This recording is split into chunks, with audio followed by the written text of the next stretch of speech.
हरिद्वार के सिविल अस्पताल के अंदर नहीं खड़ी हूँ। आप लोग सोच रहे होंगे कि सिविल अस्पताल में, क्योंकि लगातार ऐसे नारे जो है वहाँ पर लगते हुए दिखाई देते, लेकिन ये कोई सरकारी अस्पताल नहीं है, बल्कि एक सरकारी महकमा है, एक सरकारी दफ्तर है, जहाँ पर ये जो लगातार आप लोग देख पा रहे हैं प्रदर्शन करते हुए इस सरकारी महकमे को बंद कर दिया जाएगा, इसके ऊपर ताला जड़ दिया जाएगा।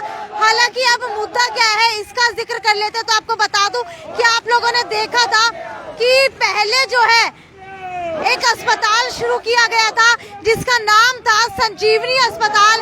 संजीवनी अस्पताल को शुरू करने के बाद अब कर्मचारियों को फेंक दिया गया। ये देखिए अब जो है इस गेट के ऊपर, सरकारी गेट के ऊपर, सरकारी महकमे के गेट के ऊपर ताला जड़ दिया गया और अंदर से जो है बाहर किसी को नहीं आने दिया जा रहा, बाहर से अंदर किसी को नहीं जाने दिया जा रहा। और अब देखिए गेट के ऊपर ताला लगा दिया गया है। सरकारी दफ्तर का ये गेट है, आपको बता देती हूँ सरकारी महकमा है ये। और ये देखिए यहाँ पर कर्मचारियों ने ताला लगा दिया गया है। पहली बार भारत के इतिहास के अंदर ऐसा हुआ है कि सरकारी महकमे के ऊपर ताला लगा दिया गया है, क्योंकि अभी तक जो है इस्तेमाल करो और फेंको नीति के तहत इन कर्मचारियों को रखा गया था।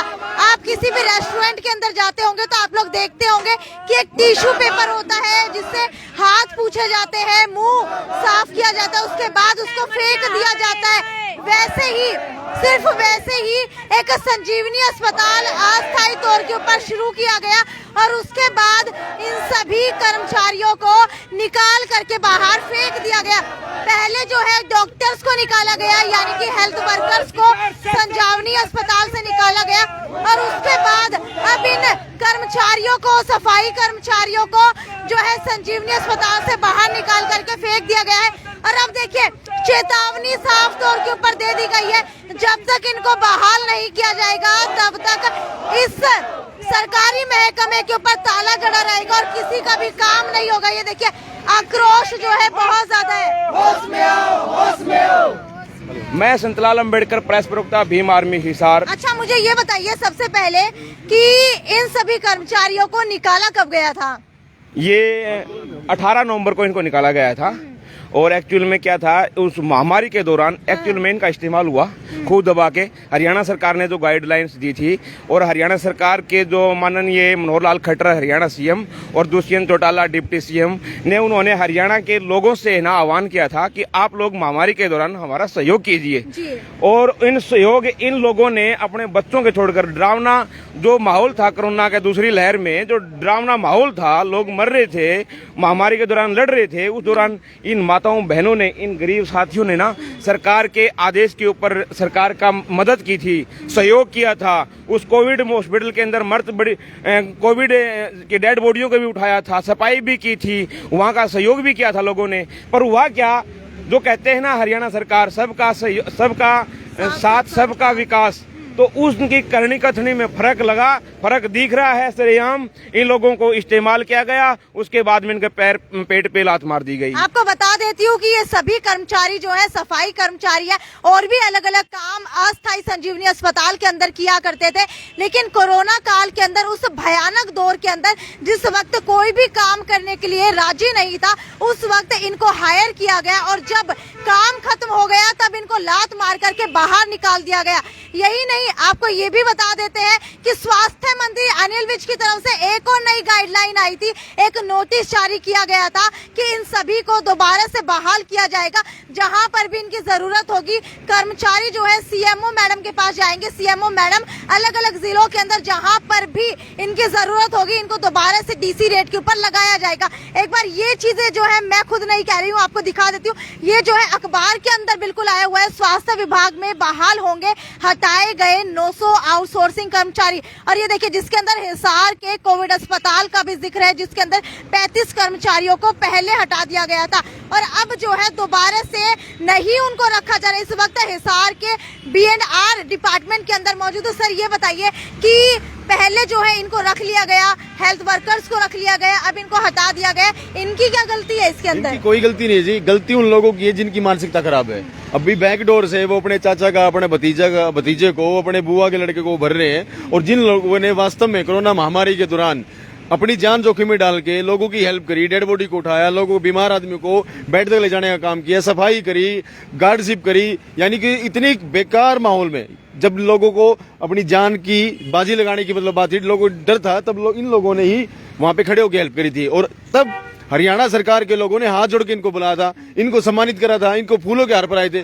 और जैसे इनका काम निकला तो उनके पिछवाड़े लात मार के इनको बाहर निकालने का काम करा। आप मुझे ये बताइए कि अभी जो है किसने कहा था कि इनको दोबारा से रखा जाएगा, और आप B&R डिपार्टमेंट के अंदर क्यों आए हैं? क्योंकि CMO मैडम को आदेश मिले थे। मैडम आप ही तो अभी अखबार की कटिंग दिखा रखे थे, हरियाणा सरकार के स्टेटमेंट थी, अनिल विज का नाम ले रहे थे आप लोग, और आपने बताया है। और ये देखिए जो ये आज हमें आज नहीं लगाया है इन्होंने, इसकी वजह से हमें DC मैडम के पास गए हैं, CMO मैडम के पास 10 बार गए हैं, इधर विशाल एक्शन साहब के पास 10 बार गए हैं। जब हमें रास्ता ही खत्म हो गया, हमारे को गींड बना दिया गया है, एक क्रिकेट की बॉल बना दी है, कोई आओ टोरा मार के भाग जाओ। ठीक है, यहाँ पे एक्शन की तरफ से क्या कहा गया है? एक्शन की तरफ से है ना, ये कहा गया था CMO मैडम से मिलो, CMO मैडम ने कहा कि एक्शन से मिलो, एक्शन ने फिर कहा कि DC मैडम से। हम मिल के ठीक लिए। भीम आर्मी के साथियों से इन कर्मचारियों ने 86 कर्मचारियों ने रिक्वेस्ट की, हमारे न्याय की आवाज को मजबूत करो, हम इवेंट के साथ हैं। आज एक ये सांकेतिक तालाबंदी है PWD एक्शन विशाल के ऑफिस की, और हम इसे हिसार के शासन प्रशासन और गुंगी बहरी सरकार, हरियाणा सरकार, मनोहर लाल खट्टर, दुष्यंत चौटाला को चेताना चाहते हैं, अगर आप लोगों ने इन गरीब लोगों के पेट पे मारना, किसी का भाई खोया है इन्होंने, किसी के अपना बेटा खोया है आपने, ये ऐसा ही लोग खड़े हैं, और इन लोगों के सब पेट पे मारने का काम करोगे तो हिसार ही नहीं पूरे हरियाणा के अंदर एक जन आंदोलन के साथ भीम आर्मी उठेगी, और तमाम हरियाणा ऑफिस कर्मचारियों के ऑफिस तालाबंदी होगी। और तालाबंदी के बाद में जब तक हम ऑफिसरों को काम नहीं करने देंगे, कुर्सियों पर नहीं बैठने देंगे, जब तक इन लोगों को रोजगार नहीं मिल जाएगा। ठीक है, मुझे ये बताइए क्या संजीवनी अस्पताल अभी दोबारा से शुरू हो चुका है, और कितने पेशेंट वहाँ पर एडमिट हैं? शुरू तो हो चुका है जी, पर पेशेंट का भी हमारे को पता नहीं, क्योंकि हम तो जन आंदोलन पे हैं 3 महीने से। ठीक है, अभी अगर संजीवनी अस्पताल शुरू हो चुका है तो वहाँ पर कौन से कर्मचारी काम कर रहे हैं? सफाई कौन करता है? सफाई उन्होंने खुद के जो रिश्तेदारों को ले रखा है। अच्छा। हमारे को निकालने के बाद उन्होंने लगा लो, हमारे को तो ये बोल दिया गया अभी हॉस्पिटल में लगा लो ना गार्डों की जरूरत है ना स्वीपरों की जरूरत है। तो ये बोल के हमारे को बोला कि आगे से ऑर्डर आया है, इतने बंदों को हटा दिया गया है, तो रिक्वायरमेंट अभी कम की है।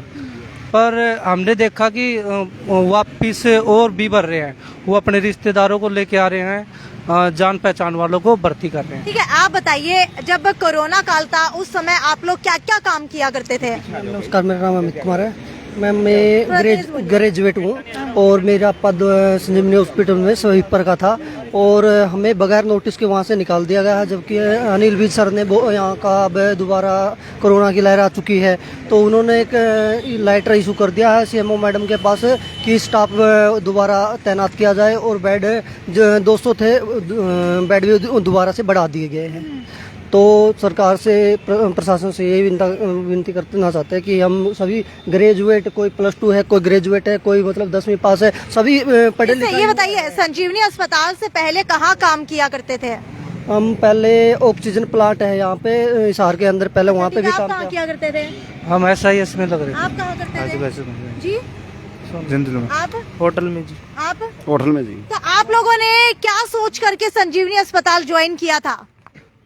कोरोना महामारी में सब लगा लो घर बैठ गए थे, सब कुछ बंद हो गया था, तो यहाँ से रिक्वायरमेंट आई थी, भाई हिसार से बुलाया गया था, भी सीधे भर्ती करेंगे लगा लो, ये यहाँ पे भाई काम मिलेगा कोरोना महामारी में, तो घर बैठे थे तो इसलिए लगे थे। अच्छा, मुझे ये बताइए कि उस समय आप अस्पताल के अंदर क्या काम किया करते थे कोविड पेशेंट्स का? मैम हम वहाँ पे सिक्योरिटी का काम करते थे, 12-12 घंटे हमने ड्यूटी की है। ठीक है, जो सैलरी बोल रखी थी वो पूरी सैलरी भी उन्होंने नहीं दी। ठीक है, रही बात दूसरी, जो यहाँ पे सफाई कर्मचारी थे, वार्ड बॉय थे, उन्होंने कोरोना के पेशेंट के छूने से भी डरते, उन्होंने डेड बॉडी तक पैक की। अच्छा। रही बात है, इन्होंने पिछले अगले दरवाजे से हमारे कर्मचारियों सभी को निकाल दिया, पिछले दरवाजे से अपने रिश्तेदारों को भर्ती कर रहे हैं। आपको क्या लगता है कि इस वजह से आप लोगों को ना रख करके, जबकि CMO मैडम के ऑर्डर है, उसके बावजूद भी बाहर से लोग बुला करके रखे जा रहे हैं? मैम पता है, मैं वहाँ पे वार्ड बॉय था, तो मैम हमने बिना नोटिस के, उन्होंने 18 नवंबर को ऐसे बोल दिया था कि आप सभी की 85 बंदों की छुट्टी है। तो हमने वहाँ से जो वहाँ सुपरवाइजर से बात की, तो उनके जो भी रिलेटिव थे, रिश्तेदार थे, चाचा मामा का लड़का था, यार दोस्त था, उनका नाम काट दिया हमारे सामने, मेरे आंखों के सामने काटे जो बंद रखने थे। तो हमने उनको कहा कि हम नुला ये तो ऊपर से ऑर्डर है। हमने जो पिरामिड सिक्योरिटी का इंचार्ज सतीश जी है, एक घोडेला साहब है, एक वहाँ पे कैप्टन है वजीर, तो वे बोले कि अभी यहाँ पे 200 बेडों का है हॉस्पिटल, तो इसलिए यहाँ पे स्टाफ कम करना है। अगर आपने तो बहुत ज़्यादा कमा लिया है, हमारे वहाँ पे 9800 रुपये सैलरी थी मैम, तो हमने उसमें हमारा आने जाने किराया भी लगता था, हमें 3-4 हज़ार रुपये भिन्ने के बचते थे। लेकिन हमें बोला हमने क्या कोठे डाल ली सर, हमने तो क्या कमा लिया इसमें, नुला इनको औरों को कमाने दो भाई, आपकी छुट्टी है यहाँ से। लेकिन सीएमओ मैडम ने, हमने कहा सीएमओ मैडम ने पीडब्ल्यूडी के एक्शन साहब के पास भेजा, तो साहब ने लेटर जारी कर दिया था।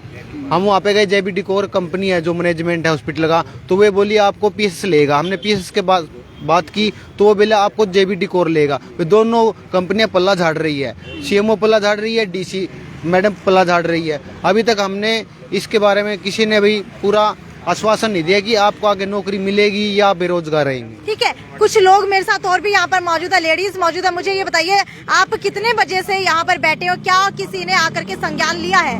नहीं मैम, अभी तक तो कोई भी नहीं आया। पहले हम सिविल हॉस्पिटल गए थे मैडम से मिलने, फिर उसके बाद यहाँ पे हम सुबह से ही बैठे हैं। और मैम मैंने पीजी कर रखी है, मैं तब भी वहाँ पे सिक्योरिटी गार्ड की जॉब कर रही थी मैम।